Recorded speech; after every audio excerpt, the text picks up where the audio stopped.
لن نرحل. Nous ne partirons pas. Nous ne partirons pas. La Palestine, c'est notre patrie. La Palestine, c'est la patrie de nos pères, grands-pères, et c'est la nôtre. Et si quelqu'un doit partir, c'est l'usurpateur, l'occupant. Au nom de Dieu miséricordieux, Monsieur le Président de l'Assemblée générale, Monsieur Philemon Yang, Monsieur Antonio Guterres, Secrétaire général des Nations Unies, Mesdames et Messieurs, chefs membres de délégation, chers hôtes, que Dieu, que la paix soit avec vous tous. Je suis ici, devant vous, aujourd'hui, alors que mon peuple, depuis un an pratiquement maintenant, est la victime d'un des crimes les plus haineux de notre époque. C'est un crime d'une guerre à pleine échelle, une guerre de génocide que Israël est en train de perpétrer. Israël, la puissance occupante, un crime qui jusqu'à présent a tué plus de 40 000 personnes, 40 000 martyrs à Gaza. Des milliers restent sous les décombres. Crime qui a blessé plus de 100 000 personnes jusqu'à ce jour.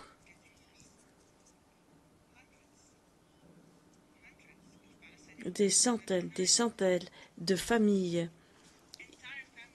palestiniennes ont été effacées, leurs noms effacés. Plus de 100 familles ont été complètement effacées des registres civils. Ils n'existent plus. Des centaines sont mortes par des maladies, avec le manque d'eau, de médicaments. Plus de 2 millions de Palestiniens à Gaza ont quitté leur foyer à maintes reprises et recherchant un abri, fuyant les opérations systématiques menées par l'armée d'occupation israélienne. Et alors que cette guerre d'agression perdure, des dizaines sont tuées chaque jour et 2 fois plus encore sont blessés au sein de la population de la bande de Gaza et en Cisjordanie et dans Jérusalem. Je ne suis pas ici pour répondre aux mensonges du Premier ministre israélien qu'il a dit dans son discours au Congrès des États-Unis en juillet, où il a prétendu que son armée ne tuait pas d'innocents civils à Gaza. Alors qui a tué plus de 15 000 enfants parmi les 40 000 et un nombre égal de femmes et de personnes âgées? Qui alors continue de les tuer? Je vous pose cette question, je vous demande de m'y répondre. Faites cesser ce crime. Faites-le cesser maintenant. Faites cesser cette tuerie de femmes et d'enfants. Faites cesser le génocide. Faites cesser l'envoi d'armes à Israël. Cette folie ne doit pas continuer, ne peut pas continuer. Le monde entier est responsable de ce qui se produit à l'encontre de notre peuple à Gaza et dans la bande et en Cisjordanie. La Cisjordanie, au quotidien, subit l'agression israélienne, subit des activités de colonies, en fait partout au quotidien dans toute la Palestine. La Palestine est victime de terrorisme de groupes de colons avec le soutien du gouvernement israélien et de l'armée d'occupation. qui détruisent des centaines de maisons en terre de Palestine. Et notre capitale El-Quds est également victime de ces attaques, ainsi que ces sites sacrés, et dans le but de changer le statut historique de Al-Quds. Nous avons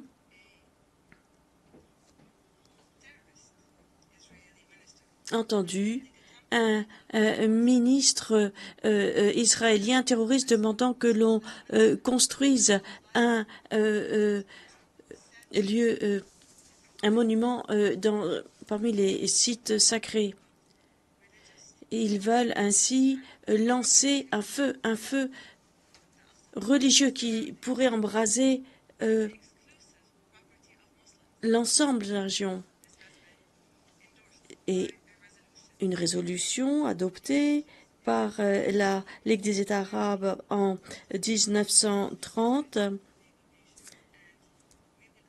par la Société des Nations avait déterminé ce statut de ces lieux sacrés et ceci ne peut pas changer. Nous avons répété à maintes reprises, mesdames et messieurs, ici, à l'Assemblée générale, que la situation dans les terres occupées de Palestine était au bord de l'explosion. Et l'explosion s'est produite le 7 octobre l'an dernier. Et pendant la période qui a suivi le 7 octobre. Et dès le premier jour, j'ai dit qu'il était nécessaire immédiatement de faire cesser la guerre. J'ai condamné la mort des civils, quel que soit leur bord. J'ai demandé la libération des prisonniers et de ceux qui sont détenus par les deux parties.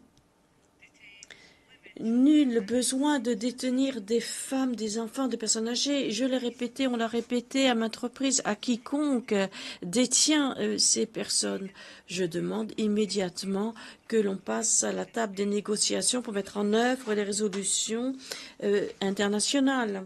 Mais au lieu d'entendre la voix de la raison, le gouvernement israélien a tiré parti de ce qui s'est passé pour lancer une guerre totale de génocide contre la bande de Gaza, perpétrant et continuant de perpétrer des crimes de guerre tels que reconnus par la communauté internationale. Ce sont des crimes de guerre.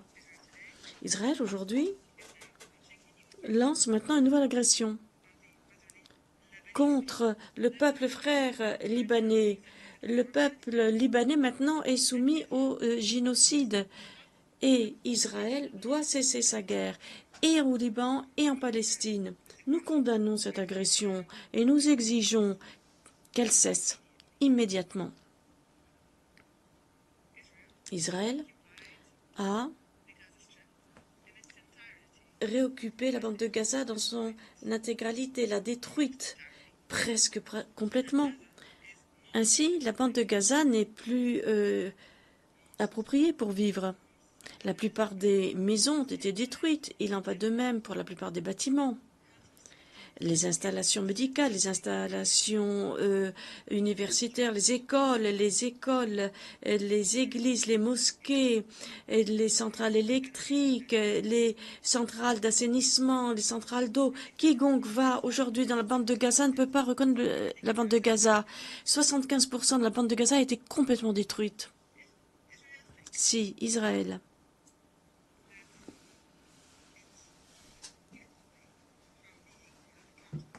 veut et espère ne pas être tenu responsable de cela, il se baigne d'illusions. La communauté internationale doit imposer de façon immédiate des sanctions à l'encontre d'Israël. Les massacres, les crimes, le génocide perpétrés par Israël contre notre peuple depuis sa création en 1948 jusqu'à ce jour ne resteront pas impunis. Il n'y a pas de prescription pour cela. On ne renoncera jamais à nos droits.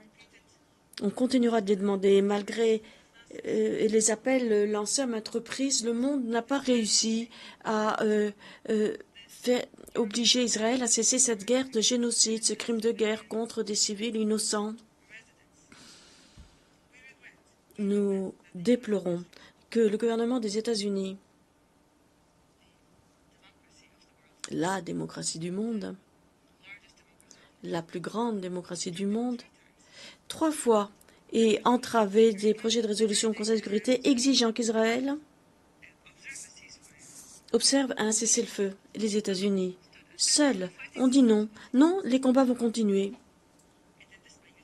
Et ce, avec le droit de veto. Et outre cela, les États-Unis ont fourni des armes fatales à Israël pour tuer des innocents, des femmes, des enfants innocents, encourageant plus avant encore Israël à continuer son agression. Tant que les États-Unis nous soutiennent, pourquoi ne pas continuer? Voilà, il s'agit là des États-Unis, le pays même qui était le seul membre du Conseil de sécurité qui a voté contre le fait d'octroyer le statut d'État membre à la Palestine. À leurs yeux, nous ne méritons pas ce statut. Je ne comprends pas. Je ne comprends pas comment les États-Unis peuvent insister pour s'opposer à notre peuple, continuent de s'opposer à nos droits légitimes, à la liberté, à l'indépendance. C'est le droit des autres pays. Nous ne sommes pas moindres, nous ne sommes pas une entité mineure par rapport aux autres pays. Israël refuse de mettre en œuvre les résolutions des Nations Unies. Et donc, Israël ne mérite pas d'être membre de cette organisation. Israël, dont le représentant actuel dit que le bâtiment des Nations Unies, il a dit cela, ce bâtiment doit être abattu. Voilà, le bâtiment où nous siégeons, il faut l'abattre, a-t-il dit. Ce pays n'est pas digne d'être membre de l'organisation. Et depuis les tout débuts, Israël n'a pas honoré les conditions pour être membre. Car en 1949, quand il a fait sa demande pour être membre des Nations Unies, les Nations Unies imposaient 2 conditions. Tout d'abord, accepter de mettre en œuvre la résolution 181 et la 194. Et sans mettre en œuvre ces 2 résolutions, et il n'aurait pas eu le statut de membre aux Nations Unies. Moshe Charette, le ministre des Affaires étrangères de l'époque, a écrit un texte, vous pouvez la lire, un engagement disant que lui et Israël s'engagent à mettre en œuvre ces 2 résolutions. Et depuis 1949 jusqu'à ce jour, rien ne s'est passé. Nous allons nous soumettre une demande à l'Assemblée générale sur le sujet.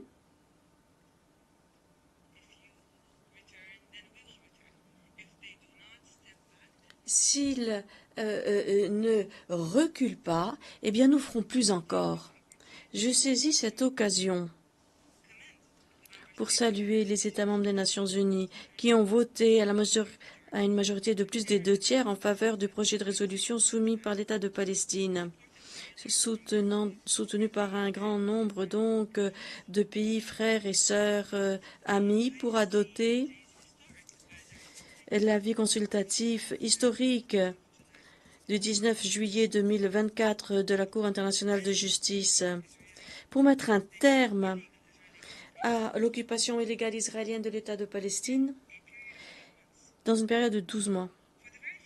Pour la première fois, il y a un cadre, un calendrier où l'on exige l'exécution de cette demande avec une cessation immédiate du cessez-le-feu immédiat, cessation des activités d'occupation, destruction des colonies, évacuation des environ 600 000 colons. Pourquoi ne rentrent-ils pas chez eux? Et il faut prendre en compte les dommages causés par ces pratiques illégales de l'occupation. Et tout cela figure dans l'avis consultatif de la CIJ. Ce que la CIJ a dit, ce que a accepté l'Assemblée générale à une grande majorité qui dépasse de loin les 2 tiers, doit être respecté. Et Israël doit appliquer cela. Nous s'appuyons sur ces résolutions, sur les mécanismes établis pour garantir la mise en œuvre. Nous espérons que cette résolution sera mise en œuvre sur les nombreuses Palestiniennes qui ont été adoptées sur la Palestine depuis 1948. Aucune n'a été mise en œuvre. Mesdames et messieurs, aujourd'hui, je suis également très reconnaissant alors que je vois ce grand changement dans les positions des États membres des Nations unies qui soutiennent les droits palestiniens pour avoir droit à un État indépendant reconnu et qui mérite le statut de membre à part entière au sein de l'organisation, comme c'est le cas pour les autres pays du monde et qui est pris de paix et pris de liberté. Au nom du peuple palestinien, je vous remercie. Je vous remercie de votre soutien. Je vous remercie de votre soutien pour le droit à la justice, à la paix dans notre région. Je vous demande de faire appliquer et d'appliquer le droit international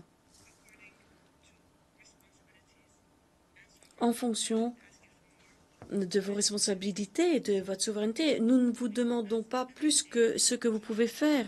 Nous demandons à chaque État de nous aider, de nous soutenir selon le droit et la souveraineté. Je veux également remercier, dire ma gratitude à ceux qui ont parlé contre le génocide à Gaza, qui ont soutenu les droits des Palestiniens, et ceux dans le monde entier, y compris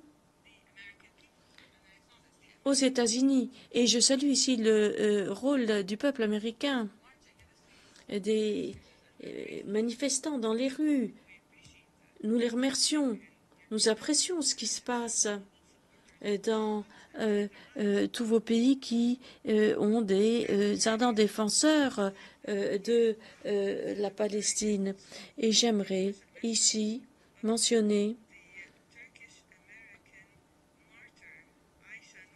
Aïcha Nour, ce militant turco-américain qui a été tué par l'armée israélienne. Je tiens à vous dire, nous ne vous oublierons pas. Le peuple palestinien se souviendra de vous avec fierté quand l'occupation sera terminée, quand notre population exercera sa liberté. Et nous parlons du jour d'après, de l'avenir. Que faire le jour d'après? Quelle est notre politique pour le jour d'après? Et moi, je vous dis que après la fin de la guerre dans la bande de Gaza, je saisis cette occasion pour vous dire que ce que nous allons faire et pour vous dire ce qui est nécessaire immédiatement au lendemain de la fin de la guerre.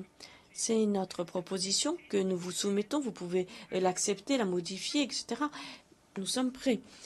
Tout d'abord, il faut un cessez-le-feu complet, permanent à Gaza, la fin de l'agression militaire, des attaques militaires perpétrées par les colons terroristes en Cisjordanie et dans Jérusalem-Est. L'aide humanitaire doit être acheminée de façon urgente, de façon organisée et en quantité suffisante, car il n'y a rien à Gaza. Et à Gaza, on a besoin de tout. L'aide humanitaire doit être acheminée donc à Gaza. Il faut le retrait également complet de la bande de Gaza. Nous refusons la mise en place de zones tampons. Gaza est une petite superficie et nous ne permettons pas à Israël d'en prendre un quelconque centimètre carré. Nous exigeons que le déplacement forcé des populations au sein de la bande de Gaza cesse et il faut que les personnes déplacées puissent retourner chez eux ou avoir un logement qui leur soit fourni. Netanyahou veut que la population de la Cisjordanie et de la bande de Gaza soit évacuée en Jordanie et ailleurs. Nous refusons, et en Égypte également. Les gouvernements jordaniens et d'Égypte ont dit « Nous n'autoriserons pas le déplacement d'un quelconque Palestinien. Nous demandons la protection de l'UNRWA, de toute action, de tout agissement israélien, et nous demandons un soutien pour l'UNRWA et pour les autres organisations pour qu'elles puissent jouer leur rôle et fournir leur aide aux réfugiés palestiniens jusqu'à leur retour. » L'UNRWA a été créée pour jouer son rôle jusqu'au retour des réfugiés. Tous les jours, on trouve un prétexte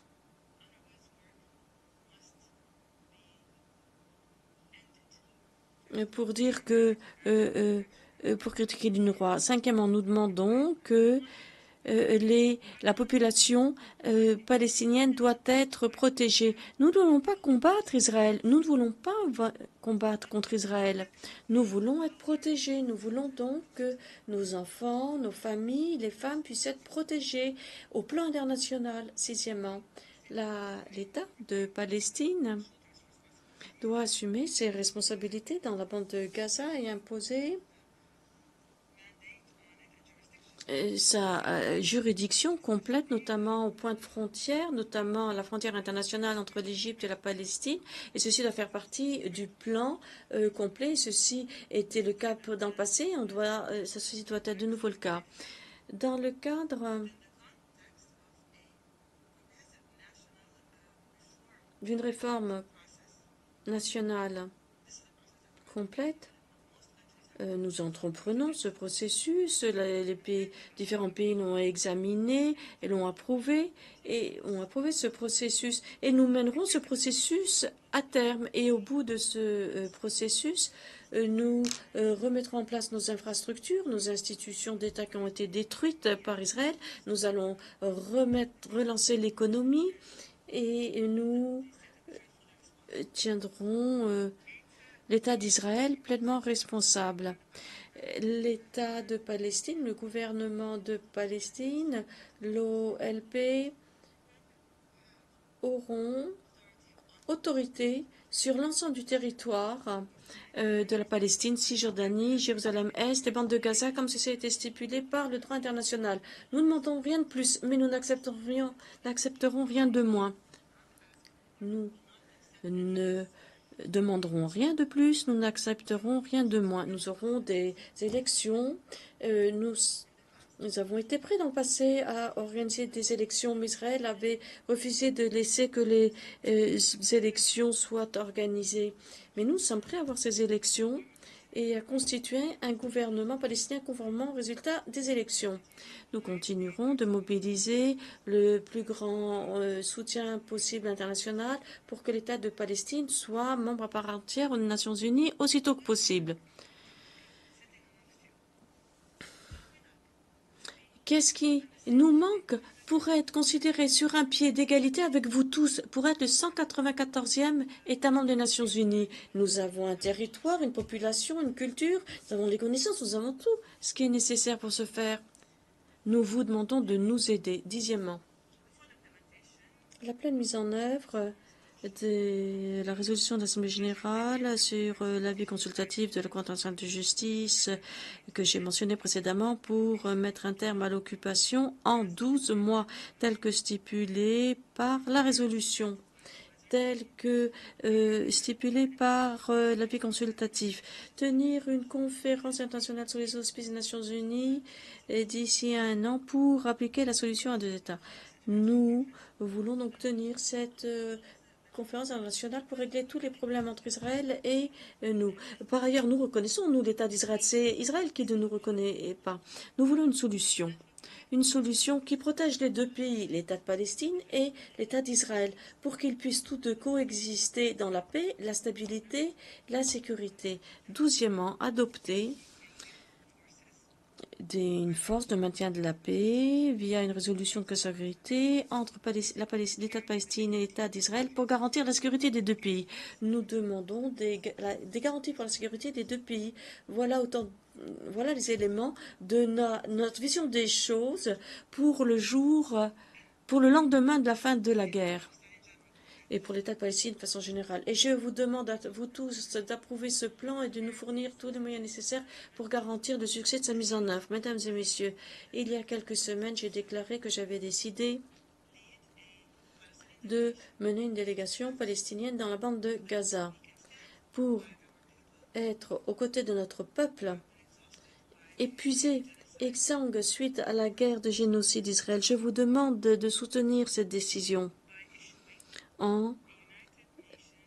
avec une décision des Nations Unies demandant à la puissance occupante de ne pas entraver cela. Et ici, j'accueille toute visite qui veut participer avec nous à cette visite. Nous serions heureux d'être avec vous à Gaza, d'aller ensemble à Gaza pour que nous voyions tous la tragédie qui s'y déroule. Je rends hommage à notre peuple héroïque et qui se sacrifie tout ce qui est précieux pour la Palestine, pour la bande de Gaza, en solidarité avec El-Quds, qui est notre joyau. Et nous saluons notre peuple dans la diaspora et dans les camps de réfugiés. Nous saluons les braves prisonniers au nombre de 6000 dans les geôles israéliennes, dont la dignité est foulée aux pieds au quotidien. La Palestine sera libre. La Palestine sera libre malgré toute objection de quiconque à cela. Notre peuple vivra sur la terre de leurs parents, de leurs grands-parents, comme cela était le cas. Ils continueront leur combat, nous continuerons notre combat pour notre liberté, notre indépendance. L'occupation cessera. Elle cessera. Que Dieu et que la paix